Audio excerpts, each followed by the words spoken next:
Okay,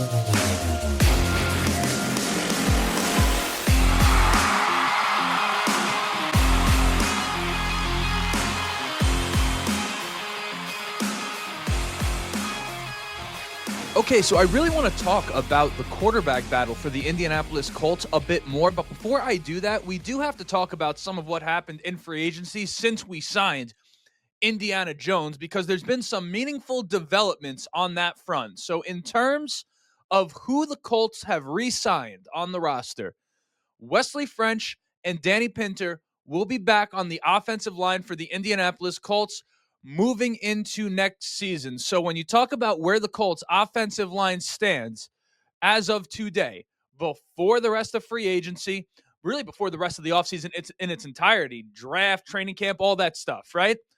We have Bernard Raymond left tackle, Quentin Nelson left guard, whoever it is that they want to put at center between Tanner Bortolini and Wesley French and Danny Pinter. I think they have quite a bit of flexibility between those three. You have Dalton Tucker, you have Braden Smith, you have Gonsalves and Braden Smith as your tackles. Don't forget, Braden Smith in of himself was a right guard when he was initially drafted for the Indianapolis Colts before they ultimately moved him out to right tackle because they felt they needed someone at that position that they can trust. So you have a few guys on this offensive line right now that you feel like provide the Colts a little bit of flexibility. Not saying that there's going to be a whole bunch of changing of positions. I'm just bringing it up to speak to the fact that even after losing Will Fries, who, don't forget, and I'm certainly not going to let you forget, I'm not letting you off the hook. Remember when you guys all thought that Will Fries stunk? You thought that he was terrible? And I'll tell you what, when he first came onto the starting lineup, he was not exactly what you would want out of a starting right guard for the Indianapolis Colts. But we've gone from that to, holy crap, how is this offensive line going to survive without him? If you ask me, I'm not at all worried about the state of the Indianapolis Colts offensive line. We know historically how well this team has done at bringing in talent at that position, both through the draft and free agency. Well, I guess really just through the draft. Let me not say through free agency. We know how well they've drafted that position. Again, Will Fries, former 7th-round pick in of himself, a great example of that. But Bortolini, Gonsalves, guys that were brought in last year, Bernard Raymond, et cetera, et cetera. The list could go on and on. Of all the things to worry about for the Indianapolis Colts, offensive line, not one of those things that you should be worried about, assuming that they are diligent and just making sure they add a little something here. I think when you plug in a guy at right guard, if the foundation around him is good, if the culture of that offensive line room is one of excellence, which for the Colts you can safely say it is, for me, I'm saying, hey, whoever it is that we plug into that position between the guys I just mentioned, let alone perhaps someone we draft, I personally think is going to do quite all right as the season goes on. We'll put it this way. They certainly won't be losing games because of whoever it is that they plug at right guard with who it is that they have on the roster right now. Now, as far as the guys that they have brought in since that initial wave of free agency, they've continued to put in work on that front. They've continued to be active in what seems to be a fundamental shift in the way that Chris Ballard is approaching building this team. And I do kind of feel right now, and I don't want to just say it outright, I feel that just through this free agency alone, which may be to the dismay of many of you, Chris Ballard has bought himself some extra time as the general manager of the Indianapolis Colts. I think the organization, and when I say the organization, I really mean the Irsay family and Jim Irsay himself, view it much more how I view it as opposed to how some of you view it, which was, hey, this thing got off to a pretty solid start with Chris Ballard, and ultimately the wheels fell off. I think as opposed to viewing it as 8 years of trash, like many of you view it, the Colts are viewing it and saying, hey, really this has been 4 years of real not great stuff. So I think they're going to give him the opportunity to turn this thing around unless it's really, really bad next year. So just kind of bringing that up. But to get back to the point at hand, they brought in Neville Gallimore and Khalil Herbert and Spencer Shrader, which is that a re-sign? Not technically, but he was on the roster last year. Little competition for Matt Gay just to make sure that he continues on the trajectory he was towards the back end of last season. Matt Gay was a guy that while he started a little slow, as the season went on, we kind of said, okay, that's the guy that we signed. That's why we paid the kicker. That's why we have him here. Now, in terms of those other two signings, much like you, I have no clue what a Neville Gallimore is, okay? I've never heard that name in my life, and that's no disrespect to him, the player, but at the same time, I mean, who is that, right? Seems like he's a defensive tackle from the Los Angeles Rams, or so I've read. 2.5 sacks in the playoffs last year. Well, okay, that's fine.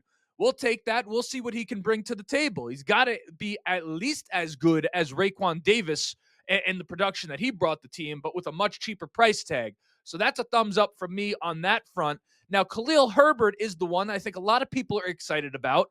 And for me, I may not be as high on that signing as some other people. Now, I like him quite a bit as a running back. Like, I think he has been a very efficient runner of the football in the NFL, but that's only one half of the job, right? He consistently averages a high yards per carry, really no matter what team he's been with, and he should be a great guy to spell Jonathan Taylor with, at least within the same role that Jonathan Taylor plays. But the reason Khalil Herbert was a free agent, the reason he's bounced around a couple of teams is because he does not bring a second dimension as a running back. Like, okay, you can hand him off the football and he could run it. Great. There's a lot of guys that could do that in the NFL. Khalil Herbert's one of them. So we like that. But the role that ultimately the Colts need to fill that is going to add a different dimension to this backfield, Khalil Herbert does not bring, which is a third down passing situation type of guy. I think that's what we need. We know how great Jonathan Taylor is when you hand him off the football. I think much better when the quarterback is under center and Jonathan Taylor can get ahead of steam running downhill as opposed to perhaps the shotgun and running laterally, but nonetheless, he's found ways to produce. I think between him and Khalil Herbert, you have a nice little 1-2 punch in terms of the ground and pound. But who is it for the Indianapolis Colts that's going to come in and say, hey, it's 3rd and 12, we need you here. Hey, it's the 2-minute drill, we need you in the game, right? Not only as a pass catcher, but as a pass blocker.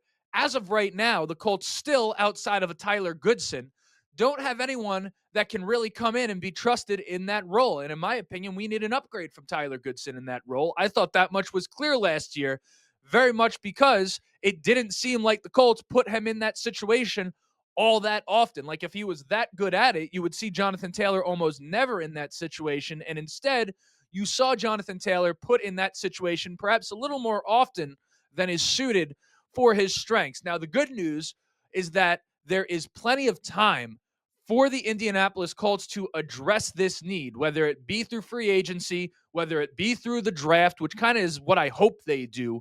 I still have to take a deep dive on the running backs this year, but I'm hoping there's a good bunch of quality pass catching backs. If I find that that is the case, then this signing will make a lot more sense to me, but it is going to be something I'm keeping an eye on because that is a very important piece to an offense in the modern day NFL. And it's something that the Indianapolis Colts are missing. And when you think about the inefficiencies of a guy like Anthony Richardson, you know, more easy completions is never going to be a bad thing. Having a guy out of the backfield that whose hands you can trust to catch the football, I mean, that is going to help a young quarterback on all fronts. Now, we've also gotten some details on the contracts that we saw early on in Cam Bynum, Charvarius Ward, and the restructuring of Braden Smith's contract. So let me pull that up real quick to make sure I don't speak out of line. Okay, so we know that the Cam Bynum contract and the Charvarius Ward contract were, I forget the exact numbers. What is it? 3 years, $60 million for Charvarius Ward, or 3 years, $54 million, and then 4 years, $60 million for Cam Bynum. So if I'm to do some quick math, that's an average in theory of $15 million a year for Cam Bynum and closer to $18 to $20 million a year for Charvarius Ward. But one thing that is to be noted is that when you look at their cap hit for this season, significantly less than those average numbers. So Charvarius Ward holds a $9 million-ish cap hit going into this year, and Cam Bynum a $7 million-ish cap hit going into this year. So those are about half of what those guys average per year, which shows that the Colts backloaded those contracts. And you couple that with the fact that Braden Smith went from around a $18-19 million cap hit to now only $10.4 million on a cap hit this year. Well, okay, you have backloaded contracts for free agents and a restructuring of Braden Smith's contract going into this season, leaving the Colts with around $22.1 million in cap space as according to Spot Rack. That's my source. Of course, like I don't have their Excel sheet, right? Like I'm not their accountant or anything like that. I'm as good as the information I have available. But my key takeaway in that is very, very simple. The cap hits from these guys ultimately leave the Colts in a position to make another splash. And the reason I say that, it not only puts them in position to do that, right? But why else would you do it if not to have yourself in position to make another splash? Now, that being said, I personally am not holding my breath for Trey Hendrickson. If I were you, I would not either, giving the asking price. Reports right now, or that the asking price that this team being the Bengals, has for Trey Hendrickson are a bit out of bounds. Teams don't seem to be willing to pay what it is that they want, considering the fact that you also have to pay Trey Hendrickson what it is that he wants after that Myles Garrett contract. You're talking about anywhere from $28 to $32 million per year that Trey Hendrickson is going to command. So when you talk about that, you say, okay, well, if it's not going to be Trey Hendrickson, what is it that they want to do? And there might not be anything that they want to do specifically. It might more so be about flexibility. But one thing I'm keeping an eye on, and this is why you come here, Dallas Goedert of the Philadelphia Eagles, tight end, may be an option for the Indianapolis Colts that nobody is talking about. There's a lot of uncertainty right now surrounding his status in Philadelphia. He's going into a contract year, and their offseason in Philly has been filled with them repositioning and offloading contracts that perhaps they don't see themselves renewing. So Goddard, again, going into a contract year, those in the know saw that the Eagles just brought in the tight end Harrison Bryant, right? So when you couple that signing with the suspicion from the Philly fan base that Goddard may be getting shipped out, we know the Colts need a tight end. We know the Colts and the Eagles have done plenty of business together, and we know, as I just mentioned, that the Colts have positioned themselves to make one more splash. Tyler Warren in the first round, an option, but one that you're not 100% sure is going to be there at pick 15. So while everyone talks about Trey Hendrickson and bringing him in, you guys here that are listening to this show, keep an eye out for Dallas Goedert to Indianapolis. I think at the right price, that would be a move that Chris Ballard and company would make, so perhaps they can focus elsewhere in the draft if they feel need be, or perhaps they don't need to draft a Tyler Warren at 14 if he's there. Perhaps they can go to linebacker instead. So now that we have all of that stuff out of the way, and I caught you up on free agency. Well, I don't want to say I caught you up. Anyone who is here in my little corner of the internet most likely is aware of a lot of the Colts news. I guess I'm really more here to provide my commentary on it, which I guess is why you're here, because Lord knows I'm certainly not the first one to get to making the content. So I really don't break news for many people. I don't really consider that to be my role. I consider my role to be to further the discussion. But either way, I digress. Let's take a deeper dive into that quarterback battle, and more specifically, let's take a look at the Anthony Richardson side of this, because he is at a crossroads in his life.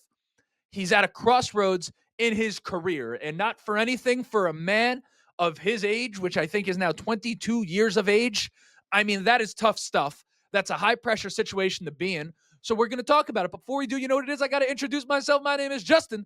This right here is the Riding the Bench Colts podcast. As always, ask anyone watching on YouTube and enjoying the show, go ahead, shoot it a like. It's going to help me get out to as many Colts fans as humanly possible. Of course, subscribe if you want to be a part of the journey. We're on our quest to 4,000 subscribers over here on the YouTube channel. We want to get there by the start of next season. Audio listeners, leave a five-star review. Let the people know how much you're enjoying the show, right? That doesn't cost you anything to do. I would greatly appreciate that. Big goal for this year is going to be to grow the audio side of that thing. A lot of you guys notice I don't have a sponsor yet. And in my head, I'm saying, okay, I want to be picky with a sponsor because I've gotten a couple of offers, but I want to make sure that if a sponsor comes in, it's a company that I truly believe in.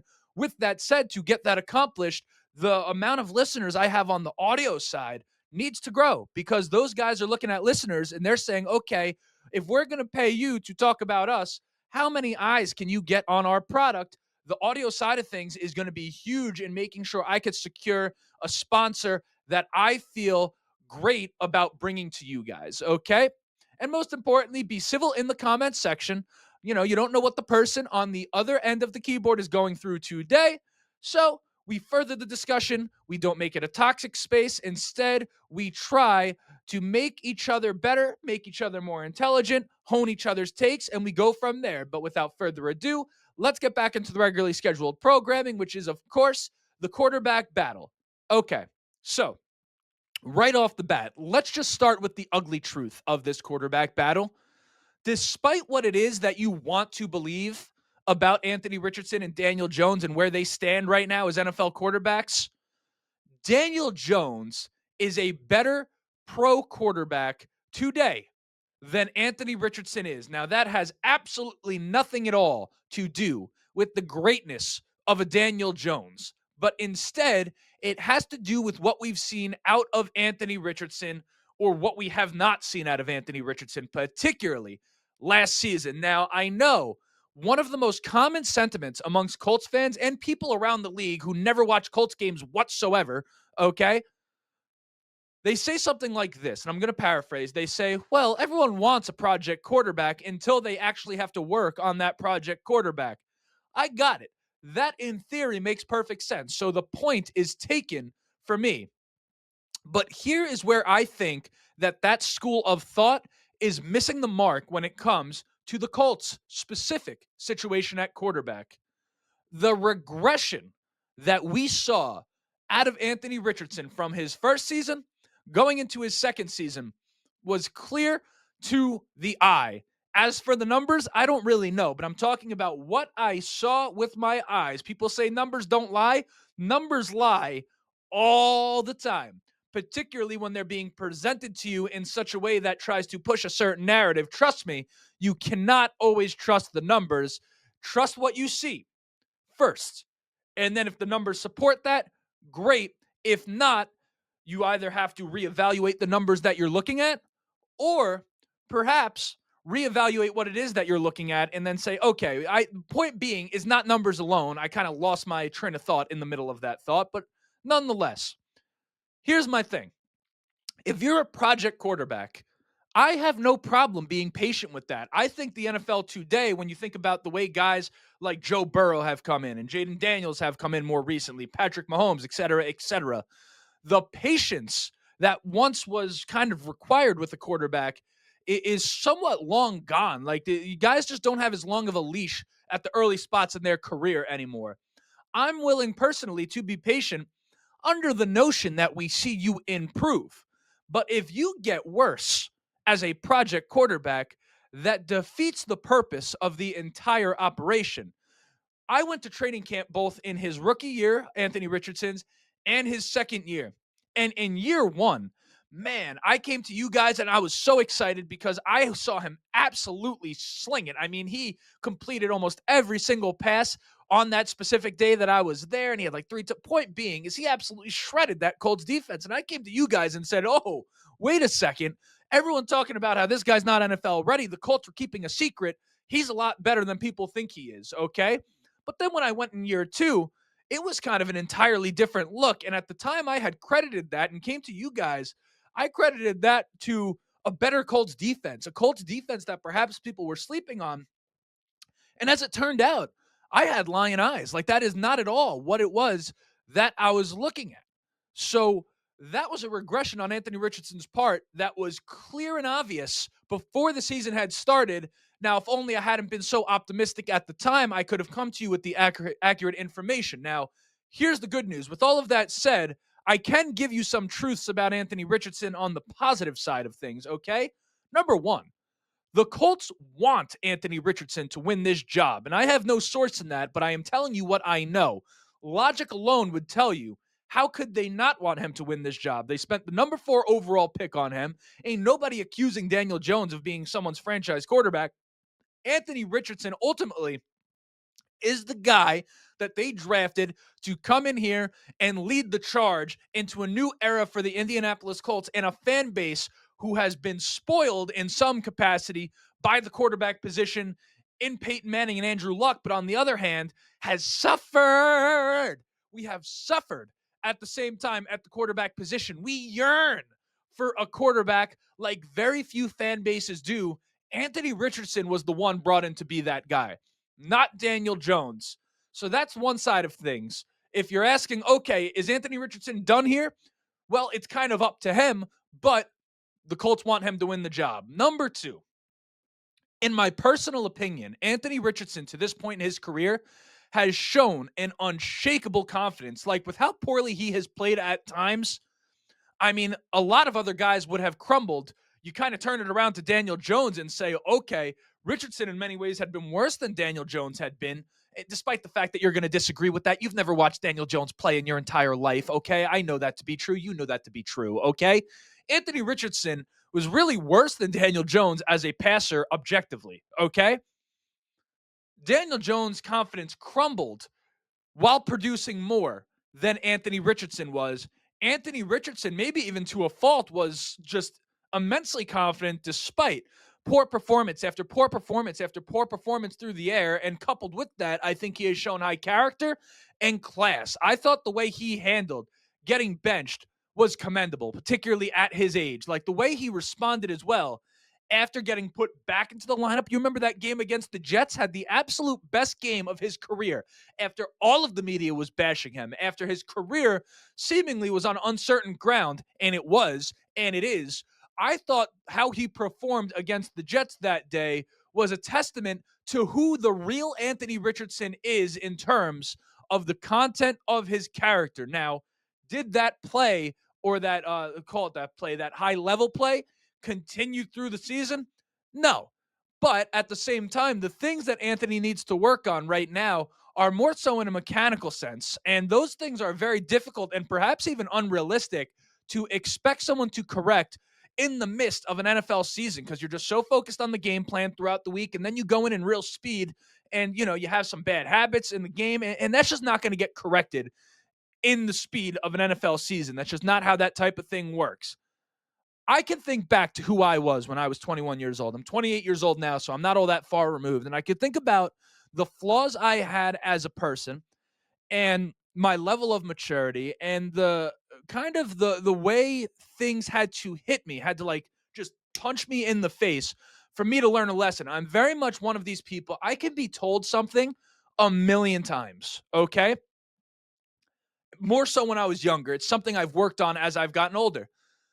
I can be told something a million times unless I face that reality and face that reality hard, right?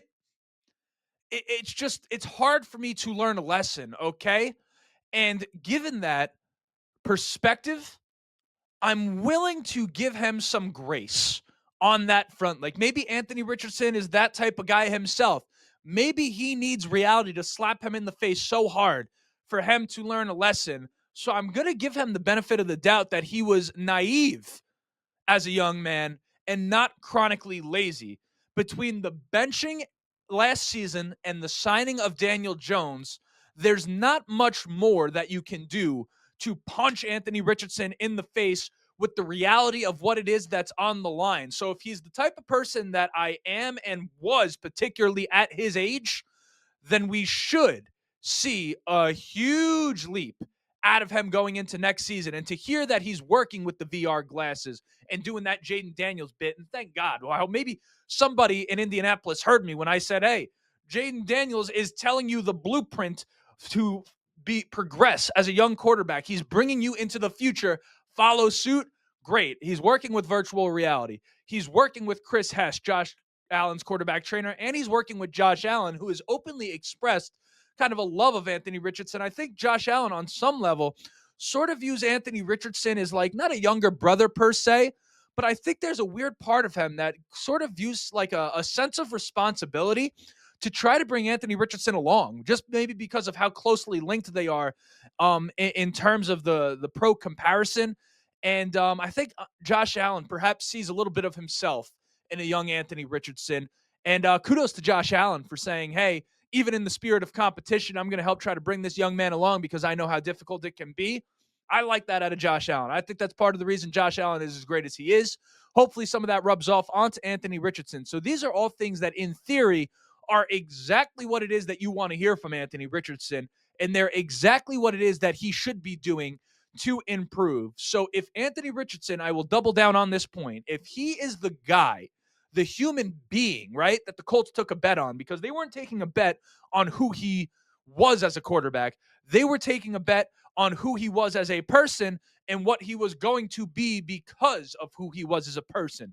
If he's the guy that they thought he was when they drafted him, we should see a massive leap from Anthony Richardson going into next season, assuming he's able to stay on the field. And I think the more he progresses as a passer, the less the Colts are going to need to consistently design runs for him throughout the game to get the offense moving. If you look up Anthony Richardson pocket passer, right, which is a point that Chris Ballard brought to you maybe months after I did, if you look up that term on YouTube, you should see my face right there. I was the first person to make that observation and say, hey, this guy wants to be a pocket passer. I saw it with my eyes in the game. I still see that out of him, okay?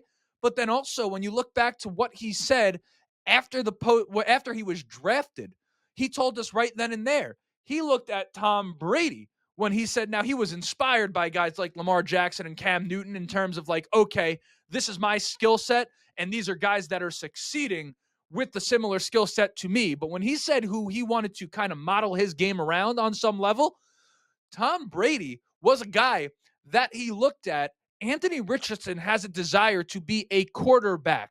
A quarterback. If you look back at what Florida fans said about Anthony Richardson at the time that he was at the school, a lot of them said this guy needs to run more. Like we don't see him run enough. He's always standing in the pocket like he ain't able to run. I mean, it speaks to who it is that Anthony Richardson wants to be, and you just hope, you pray that the work he's putting in this offseason pays off. And I think for a guy like him, who is as uber talented as he is, if he's putting in that work to the best of his ability, what we saw last season can just be a chapter in the story, and the proof will be with what we see on the field. If all goes well, he should be able to beat out Daniel Jones for this job. But make no mistake, as it stands today, and I think he understands this, Daniel Jones is a better pro quarterback than Anthony Richardson. That can all change in one offseason. It can. But it's up to Anthony Richardson to make sure that happens. So that right there was kind of what I wanted to speak about, and that was an episode. So my name's Justin. This right here was the Riding the Bench Colts podcast and is the Riding the Bench Colts podcast. Like, subscribe, all that good shit if you have not yet. And as always, go Colts.